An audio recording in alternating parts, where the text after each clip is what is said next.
नमस्कार, आप देख रहे हैं कैपिटल टीवी का प्राइम टाइम शो। मैं हूं परवीन शे। क्या बीजेपी ने फाइनल कर दिया है नया राष्ट्रीय अध्यक्ष? कौन है वो नेता जो बनेगा बीजेपी का नया राष्ट्रीय अध्यक्ष? ये वो सवाल हैं जो बार बार उठ रहे हैं। आखिर बीजेपी में नए अध्यक्ष को लेकर इतना वक्त क्यों लग रहा है? दरअसल राष्ट्रीय अध्यक्ष को लेकर बीजेपी में लंबे वक्त से एक पेच फंसा है। ये पेच क्या संघ की वजह से फंसा है?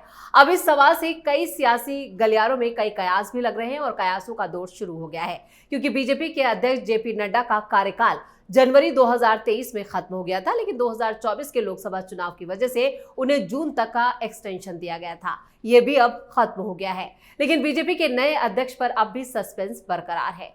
क्यों इतना विलंब कर रही है बीजेपी? इसी पर चर्चा के लिए स्टूडियो मौजूद हैं कैपिटल टीवी के editor in chief doctor Manish Kumar. Sir, आपका बहुत बहुत स्वागत है। धन्यवाद। आखिर बीजेपी इतना विलंब क्यों लगा रही है राष्ट्रीय अध्यक्ष चुनने में? देखिए, वक्त बड़ा बलवान होता है जी, और समय इस तरीके से बदल रहा था। हालांकि अभी तक तो मिल जाना चाहिए था। 50% से ज्यादा राज्यों में चुनाव हो जाने चाहिए थे संगठनिक, और नए अध्यक्ष की घोषणा हो जाती। लेकिन खबर यह बताई जा रही है, अब जैसे 4 तारीख से आरएसएस की बैठक होने वाली दिल्ली में, सारे टॉप शॉट्स उसमें होंगे। अब ये जो खबर आ रही है वो ये कि संघ की तरफ से ये कहा जा रहा है कि वैसे व्यक्ति को बनाया जाए जो संगठन को मजबूत करे, और यह भी कहा जा रहा है कि संघ के बैकग्राउंड का हो। बीजेपी में कुछ लोग ये कह रहे हैं कि एक पॉलिटिकल मैसेज देने की भी आवश्यकता है। पॉलिटिकल मैसेज क्या होता है कि जैसे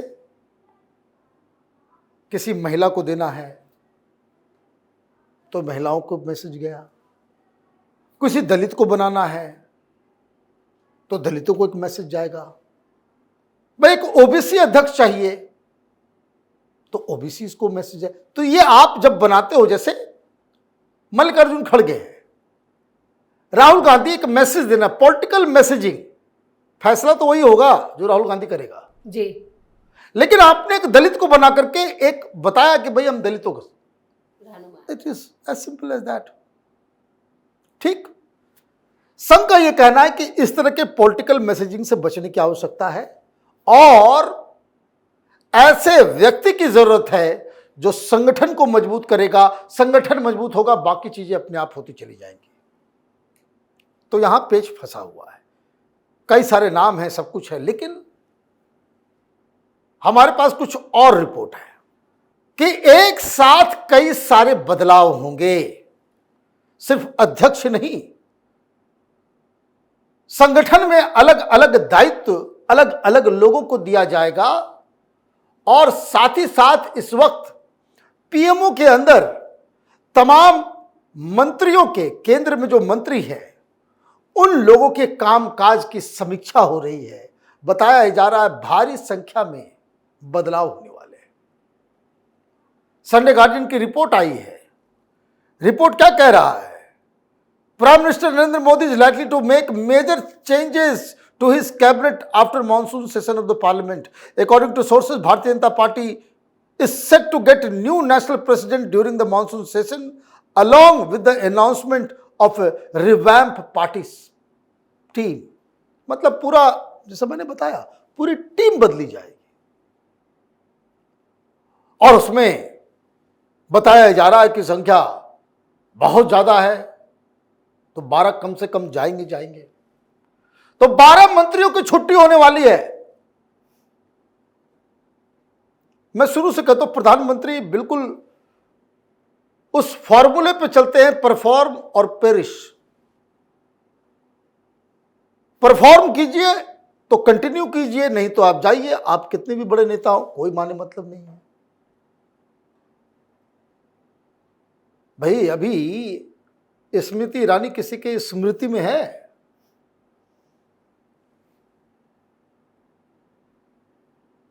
भाई बहुत, मैं नाम ले लूं, एक से एक बड़े बड़े लीडर और बड़े बड़े मंत्रालय में मंत्री थे, कैबिनेट मिनिस्टर, लोगों को नाम तक याद नहीं, गायब हो गए। कारण परफॉर्मेंस और यू पेरिश, खत्म। आगे क्या बताया जा रहा है, some union minister may be moved to organisational role while from the organisation some will be recruited. अब जो मामला फंसा हुआ है, समझिए, भारतीय जनता पार्टी संघ बड़े ही डेलिकेट तरीके से मूव करते हैं, या मनमानी नहीं चलती, डिस्कशन होता है। तो कुछ मंत्रियों को इधर लाया जाएगा और कुछ ऑलरेडी जो बाहर है, संगठन का काम कर रहे हैं, उनको वापस मंत्रिमंडल में लाया जाएगा। तो ये बड़ा ही कंक्रीट प्लानिंग होगी। फॉर्मूला क्या होगा मैं आपको भी बस बताऊंगा कि क्यों ये बदलाव किया जा रहा है। Significant changes are expected with several ministers likely to be dropped, और इन लोगों का करंटली जो है रिव्यूइंग चल रहा है। अब किसको हटाया जाएगा,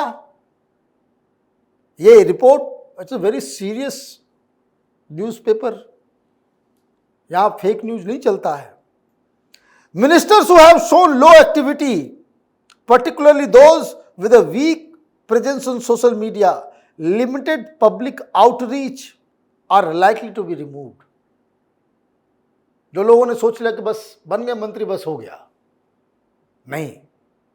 पब्लिक आउटरीच आपका कैसा है, काम आपकी कैसी, एक्टिविटी आपका कैसा है, और सोशल मीडिया में आप कितने एक्टिव हैं। सोशल मीडिया में एक्टिव होंगे तो इसका मतलब क्या है, काम करेंगे।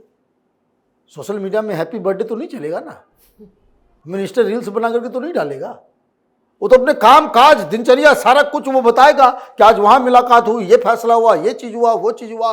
तो वो मंत्रालय जो काम नहीं करेगा तो वो सोशल मीडिया में क्या बताएगा, तो बड़ी अच्छी बात है।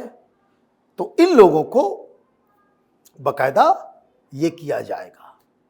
अब कहां प्रॉब्लम चल रहा है, अध्यक्ष को लेकर के और पार्टी ऑर्गेनाइजेशन को लेकर के, कि हमें पॉलिटिकल मैसेजिंग नहीं करनी है, हमें संगठन की मजबूत करने वाले लोगों की आवश्यकता है, और उसी के आधार पे अध्यक्ष को चुना जाएगा। तो ऑब्वियस सी बात है कि जो लोग पहले संगठन में रहे हैं उनको बकायदा जगह मिल सकती है। इसमें तो जो नंबर डायल हो रहा है वो 2 ही आदमी का नंबर डायल हो रहा है। इसमें तो शिवराज सिंह चौहान का नंबर डायल हो जाएगा और खट्टर साहब का नंबर डायल हो जाएगा। बहुत सारे लोग कह रहे हैं कि भाई भूपेंद्र यादव ओबीसी फेस को बना दो, तो पॉलिटिकल मैसेजिंग नहीं होगा तो इसका मतलब तो भूपेंद्र यादव का नंबर कट जाएगा। हालांकि क्या होगा, लास्टली फैसला तो प्रधानमंत्री लेंगे। जो पेच फंसा हुआ है उसके बारे में बात कर रहे हैं। तो अगर पॉलिटिकल मैसेजिंग उधर से नहीं होगा तो पॉलिटिकल मैसेजिंग कैबिनेट से होगा। फिर कैबिनेट में जिन लोगों को रखा जाएगा वहां से पॉलिटिकल मैसेज दिया जाएगा। क्या क्या इंपॉर्टेंट मैसेज अभी देने की आवश्यकता है। और बताया जा रहा है कि प्रधानमंत्री मोदी जो है वो 15 अगस्त को जब झंडा फहराएंगे, मानसून सेशन खत्म होगा, मानसून सेशन के अगले दिन ही सब कुछ बदला जाएगा, सारी चीजें जो है उसकी घोषणा कर दी जाएगी, मंत्रालय मंत्रिमंडल सब जो है बदल दिया जाएगा। तो 12 तारीख को मानसून सेशन खत्म हो रहा है, 15 तारीख को झंडा फहराएंगे। तो 15 तारीख को झंडा फहराएंगे तो 15 तारीख को तो उसका एजेंडा तो तैयार होगा पहले से। महिलाओं की भागीदारी पर भी कुछ प्लान है क्या? बिल्कुल, इसका मतलब है कि ये जो मैंने कहा कि पॉलिटिकल मैसेजिंग उधर नहीं तो इधर होगा। अब इधर जो होगा तो भाई पॉलिटिक्स तो पॉलिटिक्स है। पॉलिटिकल मैसेजिंग किस लिए दिया जाता है? To win elections. कहां कहां इलेक्शंस हैं? तो इलेक्शन अभी बिहार में है, इलेक्शन अभी बंगाल में है, इलेक्शन अभी असम में है, इलेक्शन अभी केरल के अंदर है। आप ये देखिए ये सारे राज्यों में, तमिलनाडु में भी है। तो वहां के लोगों के पौबारा हो, वहां के बीजेपी लीडर्स का जो है। और ये सारी चीजें इसलिए कवायद है कि देखिए इस बार तो गठबंधन की सरकार बनी, गठबंधन में और भी पॉलिटिकल पार्टीज वगैरह को बकायदा लिया गया उन लोगों को भी सीटें दी गई, तो बहुत सारा जो है वो किरदार जो है वो शेयर करना पड़ा। अभी तो बहुमत की सरकार नहीं है, तो ये जो रिसफलिंग होगा तो उसमें जो पॉलिटिकल मैसेजिंग दी जाएगी वो केरल, वेस्ट बंगाल, तमिलनाडु, असम और बिहार, यहां मैसेज दिया जाएगा। तो ये जो अलग अलग जगहों पे, और जैसे बिहार है तो बिहार से कुछ ओबीसी लीडर्स को जो है आपको इन अंदर लेना पड़ेगा। वो कौन लोग हो सकते हैं वो देखा जाएगा। दूसरी चीज, बंगाल बहुत ही इंपॉर्टेंट है। पिछली बार इतना मेहनत करने के बावजूद जो है वहां पे, तो आपको बंगाल से भी ऐसे लोगों को, ऐसे चेहरे को, और वहां पे हिंदूवादी चेहरे की आवश्यकता होगी। जिस तरीके से Mamata Banerjee brazen Muslim appeasement कर रही है, उसको रोकने के लिए आपको काउंटर पोलराइजेशन करने की आवश्यकता होगी। केरल बड़ा इंपॉर्टेंट है, केरल में मैसेजिंग दिया जाएगा। वो मैसेजिंग तो मुझे लग रहा है कि वो तो मिल ही गया। शशि थरूर को सुपर विदेश मंत्री बनाया जाएगा, ये तो साफ साफ दिख रहा है। लेकिन केरल भी बड़ा इंपॉर्टेंट है। शशि थरूर का क्या रोल होने वाला है, शशि थरूर का अपना खुद का अगला पॉलिटिकल मूव क्या होगा। इसी तरीके से तमिलनाडु में भी बड़ा इंपॉर्टेंट है।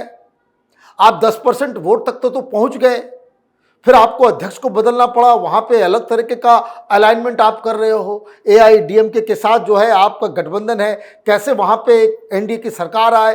तो ये सारी चुनौतियां हैं, और इस बीच इतने सारे बदलाव करने हैं। तो कहने का मतलब ये है कि ये मामला दिल्ली के राजनीति में अगले 15 अगस्त तक बहुत सारे फेरबदल होने की संभावना साफ साफ नजर आ रही है।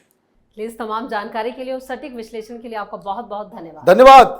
देश की सबसे बड़ी पार्टी का राष्ट्रीय अध्यक्ष कोई मामूली तो नहीं हो सकता।